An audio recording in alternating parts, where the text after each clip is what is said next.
Magandang araw sa inyong lahat, eto nga pala ang Pinoy Ani Recap at tatalakayin natin ngayong ang anime na Sankarea The Undying Love na inirelease noong April 6, 2012.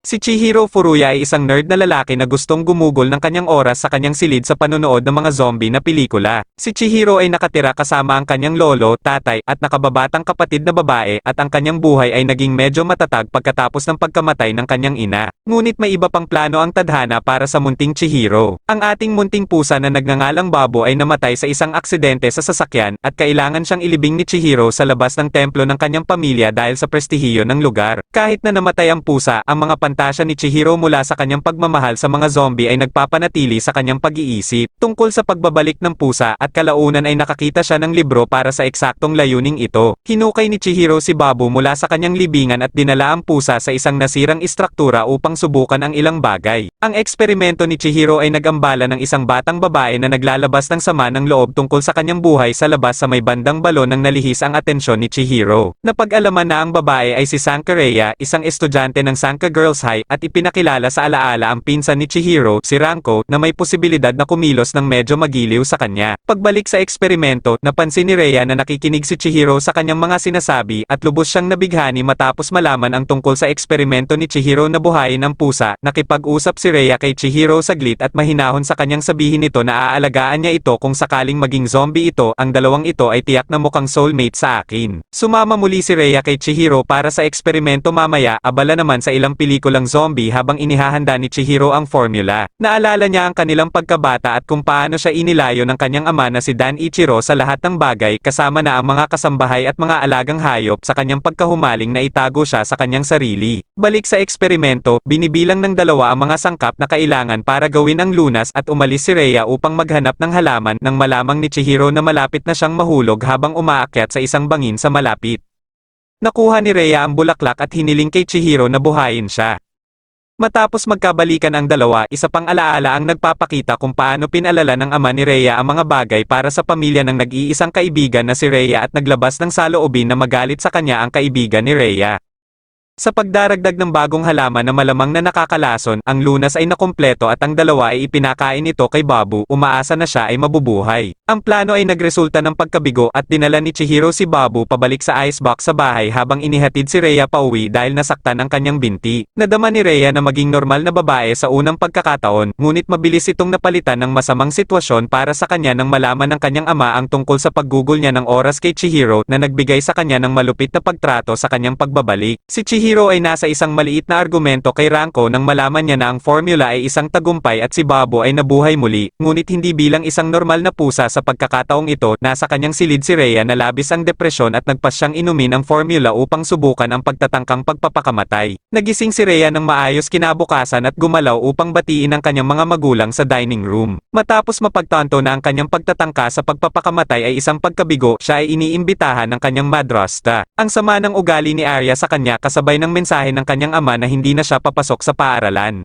Umalis si Rhea sa silid at narinig ang pag-uusap ng kanyang ama sa mayordomo tungkol sa pagpaplanong pahirapan si Chihiro sa tirahan ng Furuya. Hindi talaga mapaniwalaan ni Namaro at Ranko ang kanilang sarili sa kwento ni Chihiro tungkol sa muling pagkabuhay ni Babu at bago sila makapagpaliwanag ng maayos, tumayo si Chihiro, hinabol si Babu katabi si Ranko sa kanyang likod. Si Rhea, na nakarinig ng usapan, ay lumabas sa kanyang kinalalagyan at dumating sa paaralan ni Chihiro. Tinanong ang kanyang mga kaibigan tungkol sa kanya. Napunta si Chihiro sa isang kakaibang lugar kung saan nahanap niya si Babo na kumakain ng parehong mga bulaklak na dinala ni Rhea noong gabi ng eksperimento. Dumating si Rhea sa bangin sa tabi ng kinaroroonan ni Chihiro at naglalakad sa kalupaan upang hanapin si Chihiro nang biglang nagpakita ang kanyang ama, hinihiling na bumalik siya. Nilakasan ni Rhea ang kanyang boses sa unang pagkakataon sa harap ng kanyang ama at nang sasaktan na ng tatay niya si Babu dahil lumapit ito kay Rhea, pinrotektahan niya si Babu nang tuluyang siyang mahulog sa tuktok ng sanga ng puno at namatay sa impact. Nasasaktan si Chihiro sa tanawing ito at naglalakad siya papunta sa bangkay ni Rhea nang may biglang kakaibang pangyayari at muling nabuhay si Rhea bilang isang zombie mula sa formula na ininom niya noon. Nanaginip Nanaginip si Dan Ichiro tungkol sa kamakailang insidente na kinasangkutan ni Rhea at pinapanood itong lumayo sa kanya na binabanggit na hindi na niya ito anak bago ito magising sa kanyang lugar. Narinig ni Arya ang pag-uusap ng mga katulong tungkol sa pagkawala ni Rhea at hinarap ang malungkot na si Dan Ichiro na nagtataka kung nasaan ang kanyang anak na babae. Ipinahayag ng butler na maaaring niyang kasama si Furuya at ginawa ni Dan Ichiro na layunin ng kanyang buhay na lutisin ang sitwasyong ito. Dinala ni Chihiro si Rhea sa kanyang lugar at medyo masinsinan ang pag-uusap ng dalawa nang dumating si Ranko sa lugar, galit na sinisigawan si Chihiro. Dinala ni Ranko si Chihiro sa labas malapit sa tabing ilog at binigyan siya ng medyo magaspang na pakikitungo dahil sa gulo na dinala niya sa kanya. Dumating ang mga kaibigan ni Chihiro sa ilog, ibinunyag kung paano hinahanap ni Rhea si Chihiro nang nagselos bigla si Ranko. Ibinunyag ni Chihiro na mayroon siyang tipo para sa isang kasintahang zombie at napagtanto sa kanyang lugar na ang katawan ni Rhea ay mangyayari ang rigor mortis kung hindi niya ito maprepreserba. Iniwan ni Chihiro ang katawan ni Rhea sa kanyang kama at umalis upang matulog sa templo habang nag-iisip ng paraan upang mapreserba ang katawan ni Rhea. Dumating ang susunod na araw at humingi siya kay Mero ng mga libro tungkol sa pag-iingat ng mga katawan at upang hindi mapaghinalaan ang kanyang pamilya, umalis siya pagkatapos itago ang katawan ni Rhea sa isang aparador habang napagtanto na kahit sa ganitong anyo, si Rhea ay nakakaramdam pa rin ng gutom. Si Ranko ay binisita ng isang kaibigan ni Rhea na nagtanong sa kanya tungkol kay Rhea at nagtataka kung ano ang nangyayari sa kanyang magandang kaibigan kamakailan. Habang kumakain si Chihiro sa hindi niya madalas puntahan na lugar at pagkatapos niya ay naglinis na siya sa templo at ibinunyag nga ng kanyang lolo na siya ang orihinal na gumawa ng resurrection pill, ang parehong formula na ginamit ni Chihiro para buhayin si Babu. Bago pa makakuha ng karagdagang impormasyon si Chihiro tungkol sa bagay na ito, tinawag agad siya ng kanyang ama at kalaunan ay si Ranko na pumunta sa templo para tumulong gaya ng dati na medyo nataranta nang sabihin ng ama ni Chihiro ang usapin ni Chihiro na si Ranko ang kanyang asawa. Nagdulot ng kaguluhan sa silid ni Chihiro at habang nagagalit si Ranko kay Chihiro, humihingi ng paliwanag mula sa kanya, sinundan ni Rhea si Babu sa labas ng lugar at inabot ang ilang dahon ng hydrangea na bulaklak sa malapit sa tabi ni Babu. Kinakain niya ang mga dahon katulad ni Babu upang tuluyang mamulat ang kanyang malay at gamutin ang kanyang rigor mortis. Nagbigay ng malinaw na reaksyon si Rhea sa paghahanap ni Chihiro sa kanya sa labas at ipinahayag ng lolo ni Chihiro na dapat kainin ni Rhea ang mga daong ito para patuloy na gumana ng maayos at dahil hindi pa kumpleto ang revival pill, pansamantala lang ang pag-aayos na ito. Napatigil ang matanda sa pamamagitan ni Mero at hiniling ni Chihiro sa kanyang ama na patuloyin si Rhea sa kanilang lugar dahil wala siyang mapupuntahan. Tinanggap ng tatay at sinimulan ni Chihiro na obserbahan si Rhea at isulat ang kanyang mga katangian ng estado ng zombie na ito tulad ng pag-alis ng kanyang pag-iisip at lakas. Sinimulan ni Chihiro na i-record ang mga aksyon ni Rhea para sa mas mahusay na pagmamasid at umalis sa labas kasama siya para maglakad. Masaya ang dalawa nang sa huli ay sakta ni Rhea si Chihiro habang iniligtas siya mula sa isang aksidente sa sasakyan na sinundan ng kakaibang pagtulo ng kanyang sugat na pinaniwalaan siya na maaaring hindi talaga gumagana ang mental limiter ni Rhea. Umalis si Ranko sa lugar ni Chihiro at naglakad pa uwi nang maalala ang kanyang pagkabata bago kami ipakilala sa negosyo ng restaurant ng pamilya ni Ranko. Kinabukasan, tumutulong si Chihiro sa restaurant tuwing weekend at habang nakikipag-usap siya kay Ranko, tinukso ng nanay ni Ranko ang dalawa sa pamamagitan ng pag-alok kay Chihiro na pakasalan si Ranko. Lalong naguluhan si Ranko nang iligtas siya ni Chihiro mula sa pagkahulog sa kusina at kalaunan ay naalala niya kung paano noong araw nakilala siya ni Chihiro na tinutulungan siya noong umiiyak siya sa isang sementeryo. Sinimula ni Ranko na makipaglaro kay Chihiro sa templo pagkatapos ngunit ang interes niya kay Chihiro ay bumaba noong araw nang malaman niya ang tungkol sa interes nito sa mga pelikulang zombie at kung paano ito mahina at emosyonal na bata sa labas ng kanyang maliit na ligtas na espasyo. Balik sa kasalukuyan, patuloy na ginagamit ni Ranko ang tulong ni Chihiro upang maghatid ng mga order sa restaurant sa paligid ng lugar at hinikayat ang ama ni Chihiro na ipagpatuloy ito dahil madalas niyang inaalagaan si Chihiro. Nagpatuloy ang mag-asawa sa gawain at habang pinag-uusapan ang sitwasyon ni Rhea, nadatnan nila ang mga kaibigan ni Chihiro na tinutukso ang dalawa tungkol sa pakikipag-date. Naalala pa ni Ranko kung paano niya muling nakilala si Chihiro 2 taon pagkatapos ng kanilang unang pagkikita at kung paano hindi niya maintindihan kung bakit mas interesado si Chihiro sa mga horror movies kaysa sa anime sa edad na iyon. Nagalit si Little Ranko at tumatakbong pabalik para palitan ang DVD ng isang anime nang huminto ang isang aso. Si Chihiro, sa kabila ng takot sa aso mismo, iniligtas siya sa pamamagitan ng pagtatakot sa aso. Pagbalik sa parke, umalis ang mga kaibigan ni Chihiro matapos abalahin ang dalawa at hiniling ni Ranko na hawakan ni Chihiro ang kanyang kamay tulad ng dati. Ang mga sinabi ni Chihiro ay nagpahiya kay Ranko at nang maglaon pagkatapos ng huling paghahatid ng araw, siya ay bumalik na may determinasyong hindi matalo kay Rhea. Lumipas ang kaunting oras at nagsimulang kumain si Rhea kasama ang pamilya ni Chihiro na tinutukoy ang kanyang sarili bilang isang vegetarian habang si Chihiro ay patuloy na nagre-record sa kanya para sa higit pang mga obserbasyon, nalaman ni Chihiro ang maliliit na bagay tungkol sa pag-uugali ng mga zombie tulad ng hindi na kailangang matulog at hindi makapagpawis kahit mainit ang panahon mula sa lahat ng mga obserbasyon. At dahil nga sa ginagawang pagre-record ni Chihiro, hindi maiwasan na mahiya ni Rhea sa ginagawa sa kanya at hiniling sa kanya na dalhin siya sa mall para mamili. Bilang kapalit, sumang-ayon si Chihiro at dumating ang dalawa sa mall para maghanap si Rhea ng ilang damit na nagpapakitang si Rhea ay hindi mapag-aalinlanganan. Si Chihiro ay naghihintay sa labas habang si Rhea ay nagpasya sa kanyang mga damit at masaya na sa wakas ay nasiyahan sa mga normal na bagay dahil iyon ay isang bagay na hindi niya magagawa sa nakaraan. Ang paglalakbay ay nagpapatuloy at si Dan Ichiro ay nahayag na kumikilos, pinapanatili ang mga alipores sa paligid. Ang pares para subaybayan sila at posibleng makuha si Rhea. Ang ating otako na mahilig sa zombie ay lumalabas na hindi ang pinakamatapang na lalaki sa totoong buhay kapag siya ay seryosong natakot sa pagbisita sa haunted house. Natutuwa si Rhea sa kontradiksyon na ito habang ang dalawa ay nasa tanghalian at nang umalis si Chihiro upang kunin ang kanyang pagkain, ang mga tauhan na lumalapit kay Rhea ay pinakialaman ng kaibigan ni Chihiro na nagsisikap na makuha ang atensyon ni Rhea sa kahit na ano ang paraan.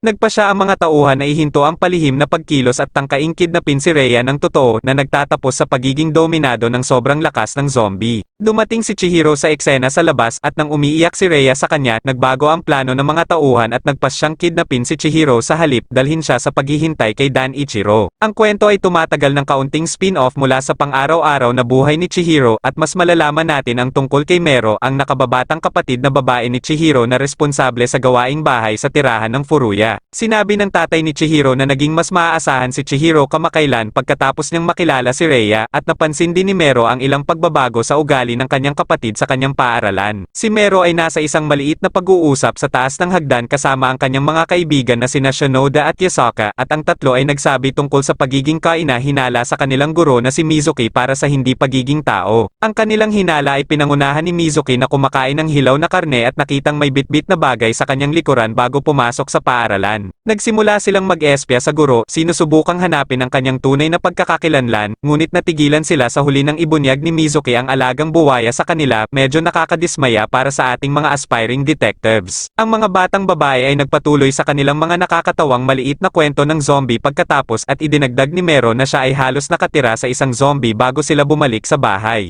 Sa kanyang pag-uwi, naalala ni Mero ang ngiti ng kanyang ina sa kanyang malamig na mga kamay at pagkarating sa bahay, nagpasya si Mero na bisitahin ang burol ng kanyang ina sa gabi at sinalubong siya ni Rhea na nag-alok na tulungan siya sa mga gawaing bahay mula ngayon nang makita ni Mero ang kanyang ina sa papamagitan ni Rhea. Nang aksidenteng tawaging mama ni Mero si Rhea at nang kinagabihan tinulungan ni Rhea si Mero sa pagbenda ng kanyang tuhod. Ang pagbabalik sa pangunahing storyline ng ating otako na si Chihiro na kinidnap ng tauhan ay dinala sa isang silid kung saan siya nakatali habang naghihintay ng isang pulong kay Dan Ichiro. Isang kasambahay ang naghain sa kanya ng juice at sa kanyang pag-alis pumasok si Arya sa silid pagkatapos marinig si Chihiro na nagbibiro tungkol sa pagkidnap. Ipinaliwanag niya na siya ang pangalawang asawa ni Dan Ichiro at ibinunyag niya ang kwento noong bata pa si Dan Ichiro. At dahil siya ang pinuno ng pamilya Sangka, bawat dalaga ay nagsisikap na pakasalan siya, ngunit hindi siya nagpakita ng interes. Sinubukan ni Arya na pakasalan si Dan Ichiro mismo, ngunit si Dan Ichiro ay hindi nagpakita ng tunay na romantikong pag-unlad at pagkaraan ng ilang sandali, dumating ang isang 15 taong gulang na batang babae na may sakit na naka-wheelchair kung saan siya nahulog.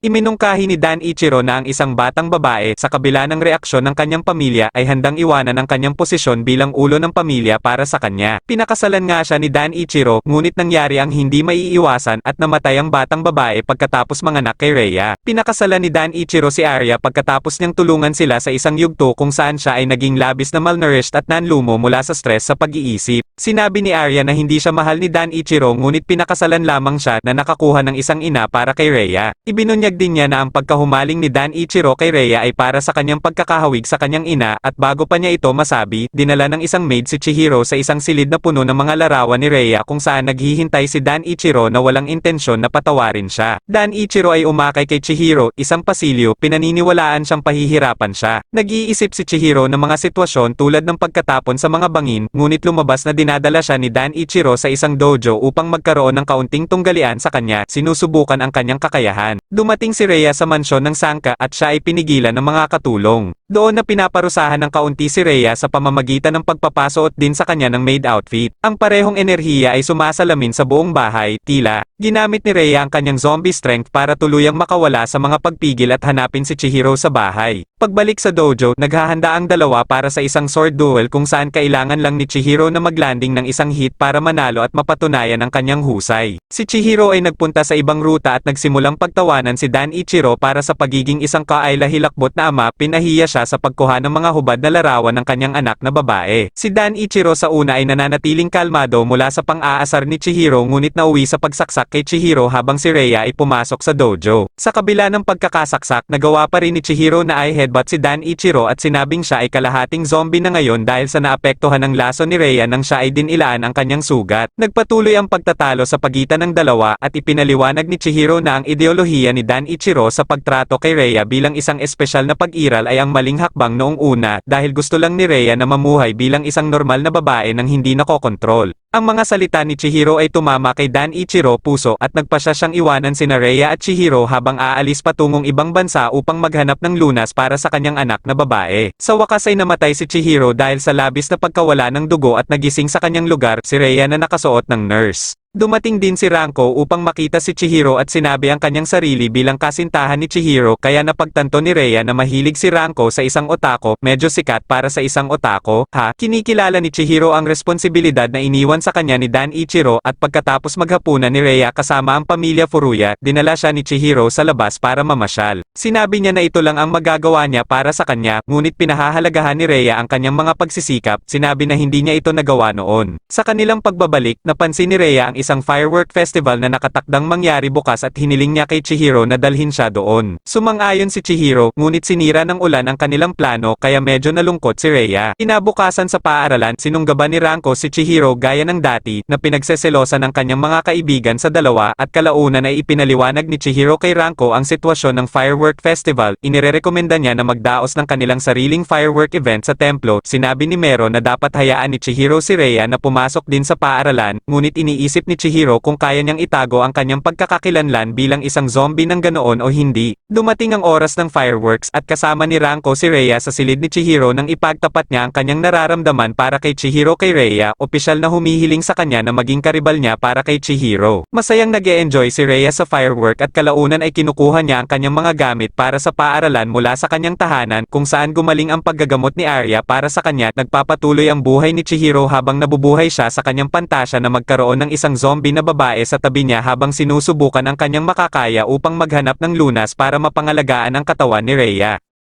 Maraming salamat sa panonood ng Sankareya The Undying Love. Para sa mga susunod pang anime, please like and subscribe.